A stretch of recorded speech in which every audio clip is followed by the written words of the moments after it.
Okay, children. As per your demand, we are going to do the revision of the lesson 2. So we'll do it in parts now.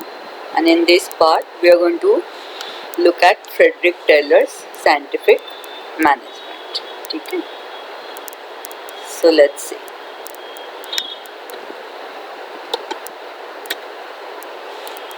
Frederick Winslow Taylor. What is the full name? Frederick Winslow Taylor. Now in the introduction, whenever you write about scientific management, you have to write this part in the introduction. He was an American mechanical engineer. Then he is a contributor in classical thoughts. वो पूरा thoughts हम end में वापस करेंगे. तो he started as an apprentice. So he has climbed all the levels, all the stairs. He has done many different kind of jobs in the factory. And in the end, he also studied along with that, and he became a manager in the Bethlehem Steel Company. And after getting all this experience, okay, he presented the principle of scientific management, and that's why he is known as the father of scientific management. So for 2 marks, you're also getting the answer here why he is known as the father of scientific management, because he presented the principles of scientific management. Or you have to tell something about his background, which is given here, right? So now what was the problem? Why was scientific management necessary? पुराने ज़माने में क्या था पहले, before the scientific management, okay, there was rule of thumb. क्या चलता था? Rule of thumb चलता था. मतलब जो कोई भी फैक्ट्री होती है उसमें 2 होते हैं ग्रुप्स, एक होता है ओनर्स और एक होता है वर्कर्स. जिनकी फैक्ट्री है वो और उनके लिए काम करने वाले लोग, ऐसे 2 बंटवारा हो जाता था. और ये लोग क्या करते थे, बस ये करना है और इन लोगों को बोल देते थे कि ये करना है, बस इसको कंप्लीट करना है और ऐसे करना ही पड़ेगा, इतना प्रॉफिट चाहिए, इतना काम हो जाना चाहिए, है ना. तो दे mainly concentrated on profit and they just give orders. What did these group of people do? They just gave orders to the workers, and the workers had no voice. They just had to obey them. तो बस ये करना है. जैसे वो होता है ना मिलिट्री में, शूट बोलेगा जनरल तो शूट करना है, दूसरा कुछ सोचना नहीं है बस. तो इनका कोई वॉइस नहीं था. ये ट्रेडिशनल मेथड से काम चलता था और उसी को बोला जाता है rule of thumb. What was the traditional method? कि mainly the owners wanted high profit. Optimization means what? Optimization is high profit. So they wanted to increase their wealth, they wanted high profit. Or employees, what did they want? They wanted higher wages and job satisfaction. तो इसके बदले में उनको सिर्फ orders मिलते थे और they had no voice, तो उनको job satisfaction भी नहीं मिलता था. तो इसी को बोला जाता है rule of thumb. That was the traditional method. So who challenged this traditional method? Frederick Taylor. Okay, because he had seen all of it. When he was working, he had seen all this, and then he thought कि there needs to be a change. तो वो ये change लाया in form of scientific management. तो we are going to see what exactly is scientific management. Okay. तो पहले हमने जैसे देखा कि there was no voice for workers. Dominance किसका था? ऑर्डर्स कौन देते रहते थे? ओनर्स देते रहते थे. तो instead of rule of thumb तुमको याद रखना है क्या आ गया अभी? Scientific management. What is rule of thumb? The traditional way. जब कौन ऑर्डर्स देते थे? ओनर्स. और किसका वॉइस नहीं था? वर्कर्स का. तो वर्कर दबे रहते थे ओनर्स के नीचे. ये रूल ऑफ थंब है ना, थंब के नीचे उनके दबे रहते थे. तो अभी साइंटिफिक मैनेजमेंट से एक पूरा mental revolution, this word you have to use, whole mental revolution came in the way people looked at their work. ठीक है, ये दोनों को एक चीज समझ में आ गई because of scientific management, owners and workers, कि they had to work together. ये मेन बात होगी, उसी को बोला जाता है मेंटल रिवॉल्यूशन.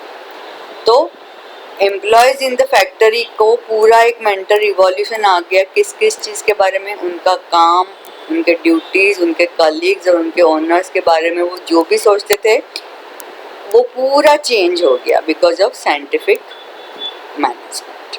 तो ऐसा क्या था साइंटिफिक मैनेजमेंट में? लेकिन मीनिंग में क्या देखेंगे? कि एम्प्लॉयज़ के अंदर क्या आ गया और फिर ओनर्स के अंदर भी पूरा एक मेंटल रिवॉल्यूशन, सोचने का तरीका पूरा बदल गया। सोच किसकी तरफ की, उनके ड्यूटीज़, उनके कलीग्स, उनके ओनर्स, ये सबका उनका सोचने का तरीका बदल गया। उसका डेफिनेशन दिया है टेलर ने, knowing exactly what you want your man to do and then see to it that they do it in a best and cheapest way. लेकिन ये बेस्ट एंड चीपेस्ट वे उनको नहीं ढूंढना है। साइंटिफिक मैनेजमेंट का ये main चीज़ है कि किसका काम बढ़ गया है, मैनेजर्स को या ओनर्स को ये पूरा एक चॉकआउट करके देना है उनको कि भाई इस तरह से काम करो। उनको सिर्फ ऑर्डर नहीं देनी, उनको बताना है कि कैसे, मतलब मेनली इसमें ज़्यादा गाइडेंस है। साइंटिफिक मैनेजमेंट में बहुत ज़्यादा गाइडेंस मिलता है एम्प्लॉयज़ को और इसीलिए उनको जॉब सेटिस्फैक्शन मिलता है। और दूसरी एक बात है साइंटिफिक मैनेजमेंट में कि अच्छे काम करने वाले को जो आगे बात है कि अच्छा पैसा भी मिलता है, तो हायर वेजेस भी मिलते हैं और गाइडेंस भी मिलता है। तो उनको जो चाहिए जॉब सेटिस्फैक्शन और हायर वेजेस, ये दोनों इसमें पूरा होता है। और ओनर्स के लिए क्या चाहिए, ओनर्स और मैनेजर्स को मालूम होना चाहिए कि what you want your man to do and then see to it that they do it in the best and cheapest way, and that best and cheapest way who has to find, the owners and the managers. So workers or the employees can get all the guidance and they can be happy. So that is what it is about scientific management. Since Frederick Taylor himself was an engineer, he found that till workers will not get higher and motivated wage rate, ये तो उनको देना ही पड़ेगा, then only they will work efficiently, ये बात उसको पता थी। तो उसने क्या किया देखो, without getting work done in traditional way में जो ओनर्स थे सिर्फ हाई प्रोडक्टिविटी पे कॉन्सेंट्रेट करते थे, कभी भी हाई वेज रेट वो देते नहीं थे। तो साइंटिफिक मेथड ने ये बदल दिया, हाई प्रोडक्टिविटी तो मिलेगी तुमको लेकिन सामने क्या देना पड़ेगा, हायर वेज देना पड़ेगा। और वो हायर वेज तुम कहाँ से दोगे, तो तुमको क्या होगा वहाँ पे फ़ायदा, लो प्रोडक्शन कॉस्ट, इसके ऊपर कॉन्सेंट्रेट किया कि लो प्रोडक्शन कॉस्ट आएगा, ये साइंटिफिक मैनेजमेंट से एज ए रिजल्ट प्रॉफिट बढ़ता है ना। लो प्रोडक्शन कॉस्ट आता है तो प्रॉफिट बढ़ता है, तो प्रोडक्टिविटी भी ज़्यादा है, लो प्रोडक्शन कॉस्ट भी है, तो you can definitely also give more wages. तो ये चीज़ इसमें अच्छे तरीके से होगी। तो ये जो चैलेंज दे दिया है टेलर ने ट्रेडिशनल अप्रोच को, तो वो जो उसका साइंटिफिक मैनेजमेंट है वो एक पूरा रिवॉल्यूशन आ गया। और कौन सा रिवॉल्यूशन, मेंटल रिवॉल्यूशन आ गया। और उसमें तीन चीज़ें सबसे ज़्यादा इम्पॉर्टेंट। क्यों मेंटल रिवॉल्यूशन आ गया, उसके ये रीजन से देखो। पहले तीन कौन से मैटर्स है इसके अंदर, ये 2 मार्क के लिए मैटर को भी अंडरलाइन कर लो कि which matters are considered in the scientific management. पहला मैटर है कि each worker should be assigned work as per his mental and physical ability, बराबर है। तो जो एकदम यंग है, स्ट्रांग है, उसको उस तरह का, और जो मेंटली एकदम कहाँ कहाँ पे उसका दिमाग चलता है, अकॉर्डिंगली उसकी मेंटल और फिजिकल एबिलिटी को who needs to understand, the managers and the owners need to understand, and उसके जैसा उसको काम देना चाहिए, राइट। तो ये सबसे अच्छी बात है कि मेंटल एंड फिजिकल एबिलिटी के अकॉर्डिंग एक वर्कर को तुम काम देना। दूसरा क्या है, each worker should be instructed to perform maximum work as per category. उनको ये बताना है पहले से कि you will have to do maximum work, इसीलिए पहले ही देखा फिजिकल एबिलिटी और मेंटल एबिलिटी, और वो है उसमें, फिर वो उसको वहीं पे अपॉइंट किया है। तो now what he has to do, he has to perform maximum. ये इंस्ट्रक्शन क्लियर कट दे दी। उसके बाद क्या, each worker doing efficient work rapidly should be paid more wages. जो इफिशिएंट होगा उसको फ़ायदा मिलेगा, ज़्यादा काम करने को तो बोला है, लेकिन ज़्यादा काम करने से उसको क्या मिलने वाला है, अभी ज़्यादा वेजेस मिलेंगे। और कितने ज़्यादा, 30 to 100% more wages should be given. 30 to 100% उनको ज़्यादा वेजेस देंगे। तो ये इसलिए दोनों तरफ से खुश हो गए, वर्कर्स खुश हो गए क्योंकि ज़्यादा काम तो करना पड़ेगा लेकिन सामने क्या मिलेगा, ज़्यादा वेजेस मिलेंगे। और क्यों, ओनर्स भी खुश हो जाएंगे क्योंकि उनको क्या बढ़ेगा, उनकी प्रोडक्टिविटी के साथ प्रॉफिट बढ़ेगा और उनका लो प्रोडक्शन कॉस्ट की वजह से ये पॉसिबल होगा, ठीक है। सो ये पूरा साइंटिफिक मैनेजमेंट का मेंटल रिवॉल्यूशन आ गया बिकॉज ऑफ दीज 3 मैटर्स याद रखना।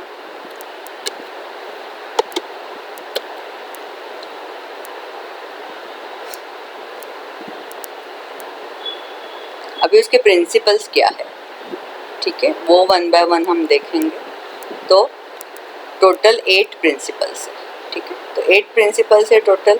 तो जब when you are writing the paper you can give the 8 headings beforehand and then you go on writing, so that time limit अगर कम हो गया, कभी BA इको के पेपर में ऐसा होता है, टाइम कम पड़ा था, एक बार 8 तुमने दे दिए तो द एग्जामिनर अंडरस्टैंड्स कि यू नो इट, तो वो थोड़ा सा एक आध दो एंड का छूट भी गया या कम लिखने को मिला तो फ़ायदा होता है उसमें पहले हेडिंग दे देने के। तो 8 हेडिंग्स है, वो पहले याद कर लेने के।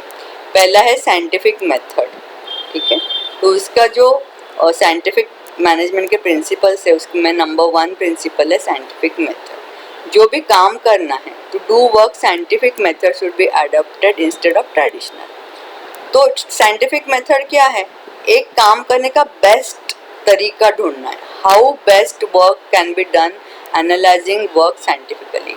जो भी तुम्हारा जॉब है ना, जो भी तुम्हारा जॉब है, वर्क है, उसको एनालाइज करो, स्टडी करो and find out that best way, तो उसको बोला जाता है साइंटिफिक मेथड।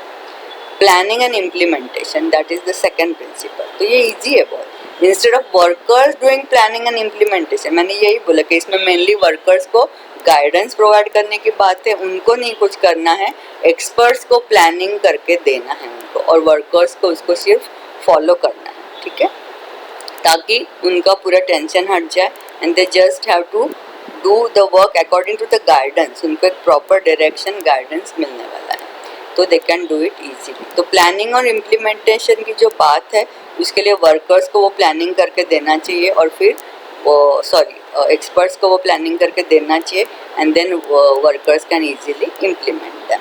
और इम्प्लीमेंटेशन के टाइम पे लोअर लेवल पे भी मैनेजर सुपरवाइजर्स तो होते ही है, ठीक है।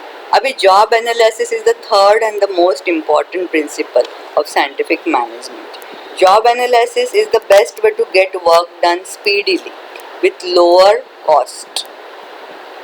कॉस्टिंग कम होना चाहिए, ये 2 चीज़ों का जॉब एनालिसिस में ध्यान रखना चाहिए, और ये फाइंड आउट करने के लिए ये 3 स्टडी किए जाते हैं। Number 1 is time study, motion study and fatigue study. ये 3 स्टडी किए जाते हैं जो आगे डिटेल में हम देखेंगे।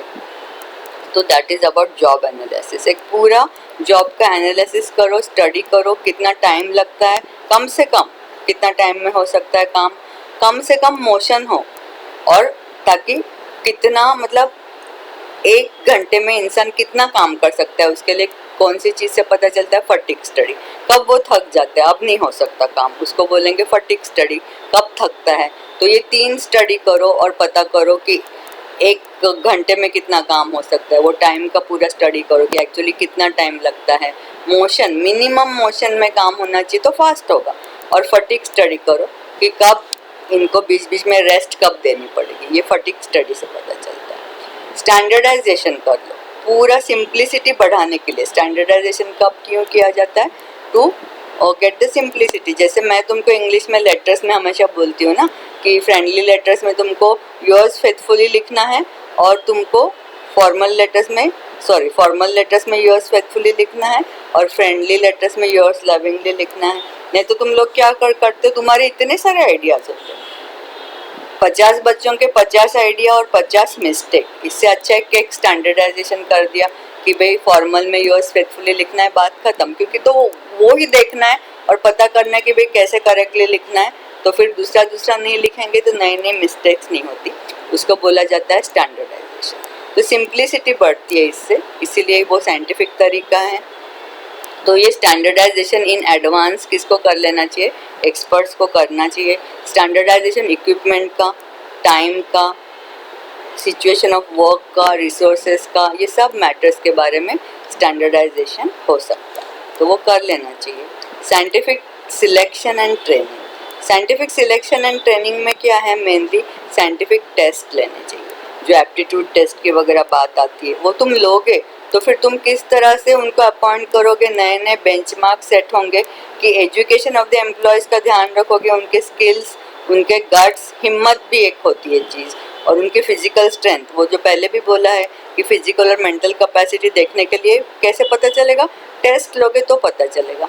तो ये फिजिकल कैपेसिटी भी देखो, और उसके बाद उनको वहाँ का काम कैसे करना है पर्टिकुलरली इन दैट यूनिट, उसके बारे में उनको ट्रेनिंग भी देनी चाहिए। तो ये होता है scientific selection on site. Selection तो कर लिया, बाद में उनको काम का क्या दे दो, ट्रेनिंग दे दो, ये दोनों देना चाहिए, ठीक है। So that is the fifth principle, scientific selection and training. तो 5 कौन कौन से देखे, साइंटिफिक मेथड, बेस्ट वर्क का मेथड फाइंड आउट करना है उसको स्टडी करके, प्लानिंग इम्प्लीमेंटेशन सेकंड है प्रिंसिपल जो एक्सपर्ट्स को करके देना है और एम्प्लॉयज़ को सिर्फ फॉलो करना है। जॉब एनालिसिस में 3 चीज़ों की बात है, time study, motion study, fatigue study, standardization करना है फॉर सिंप्लिसिटी, तो और करना है साइंटिफिक सिलेक्शन एंड ट्रेनिंग। तो साइंटिफिक सिलेक्शन साइंटिफिक टेस्ट से करना चाहिए ताकि बराबर काम पे बराबर एम्प्लॉय तुम रख सको, उसके जो education, skill, guts, physical strength, इसका ध्यान रखना और बाद में अपॉइंट करने के बाद उसको ट्रेनिंग देना चाहिए। इतना ही करने से रुकना नहीं है, आगे भी उनको भी मोटिवेशन मिले। मोटिवेशन मतलब encouragement, the worker should get encouragement. उसके लिए तुम क्या दे दो उसको, financial motivation, because what workers want that we have seen in the beginning only कि दे वांट हायर वेजेस। तो जो स्किल्ड है, जो अच्छा काम करते हैं, जिनको उस काम की स्किल जिनके अंदर है, जिनकी जानकारी है, एक्सपर्टाइज है, ऐसे वर्कर्स को क्या देना चाहिए, फाइनेंशियल मोटिवेशन देना चाहिए। वो कैसे दे पाओगे कि डिफरेंट वेज स्कीम तुम रखो, डिफरेंट वेज सिस्टम रखो। डिफरेंट कैसे रखनी है, जो इफिशिएंट है उसको ज़्यादा दे दो, है ना। तो इस तरीके से करेंगे तो जिसकी प्रोडक्टिविटी ज़्यादा है, जो जल्दी काम करता है लेकिन अच्छा काम, हाँ अच्छा और जल्दी काम करता है, जिसकी प्रोडक्टिविटी ज़्यादा है उसको वेज रेट भी अलग दे दो। तो ये साइंटिफिक स्टडी करके वो वेज रेट तुम डिसाइड करो कि 30 to 100% तुम उसको इफिशिएंट को ज़्यादा दे सकते हो। इकोनॉमिकल यानी कि इकोनॉमिकल मतलब सस्ते तरीके से तुम बनाओ, मतलब गंदा इंफीरियर क्वालिटी का बनाओ ये नहीं बोल रहे। बहुत सारे वेस्टेजेस होते रहते हैं और इसकी वजह से कॉस्टिंग बढ़ता है। तो ये जो मैनेजमेंट है, साइंटिफिक मैनेजमेंट, ये वेस्टेज अवॉइड करती है और कॉस्ट एस्टिमेशन और कॉस्ट कंट्रोल, और मेनली एम्फसाइज होता है लो प्रोडक्शन कॉस्ट। तो ये लो प्रोडक्शन कॉस्ट के ऊपर कॉस्ट कंट्रोल मेथड से ये किया जाता है। और फिर अगर एक बार एक कॉस्ट कंट्रोल मेथड डेवलप कर ली, फिर उससे जो भी डेविएशन आएगा, अगर कोई भी चेंजेस आएंगे तो करेक्टिव एक्शन लेनी पड़ती है। तो साइंटिफिक मैनेजमेंट कॉन्सेंट्रेट्स ऑन कैसा मेथड, लो प्रोडक्शन कॉस्ट, और उसके लिए मेथड कॉस्ट कंट्रोल का डेवलप करो and then whenever there is a change you find and correct it. और इसी से क्या आता है, ये पूरा साइंटिफिक जो मैनेजमेंट के प्रिंसिपल्स है उसका लास्ट की मेंटल रिवॉल्यूशन आ जाता है। मेंटल रिवॉल्यूशन मतलब पहले जो रूल ऑफ थंब था वो बिल्कुल निकल जाता है और एम्प्लॉयज़ और जो ओनर्स हैं उनके बीच में पहले रूल ऑफ थंब की वजह से there was a lot of tension and there was a lot of stress.